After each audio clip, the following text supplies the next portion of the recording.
आणि यानंतर एक महत्त्वाची अपडेट हाती येते। राज्यातील काँग्रेस नेत्यांची वर्षा गायकवाड यांनी दिल्लीमध्ये तक्रार केली। के.सी. वेणुगोपाल यांना फोन करून वर्षा गायकवाड यांनी ही तक्रार केल्याचं समजतंय।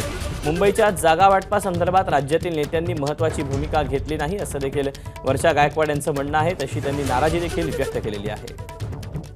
अधिकचे अपडेट जाणून घेत राजू सोनावणे आपल्यासोबत आहे। राजू, जागा वाटपाच्या संदर्भात आता वर्षा गायकवाड नाराज असल्याचं समजतंय, काय त्यांनी नेमकी तक्रार केलेली आहे का अधिकचे तपशील आहे त्याबद्दल?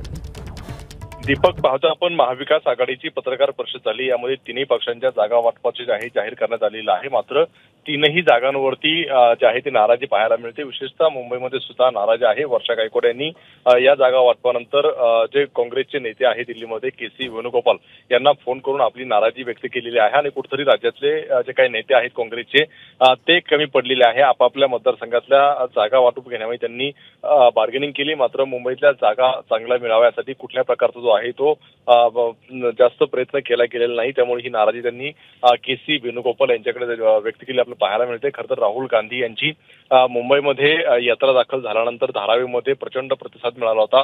म्हणून धारावीची जागा जी आहे ती दक्षिण मध्य मुंबई जी आहे ती काँग्रेसला मिळावी असा आग्रह वारंवार आपला वर्षा गायकवाड यांचा पाहायला मिळत होता। मात्र ती जागा ठाकरे गटाला सुटल्यामुळे आणि ज्या दोन जागा दिलेल्या आहेत तिथं फार काँग्रेसचं जे आहे ते प्रभुत्व नाही, त्यामुळे त्या अशा जागा दिलेल्या आहेत अशी नाराजी वर्षा गायकवाड यांनी व्यक्त केलेली आहे।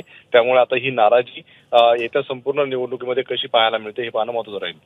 दीपक, राजू, धन्यवाद दिलेल्या सगळ्या सविस्तर माहितीबद्दल।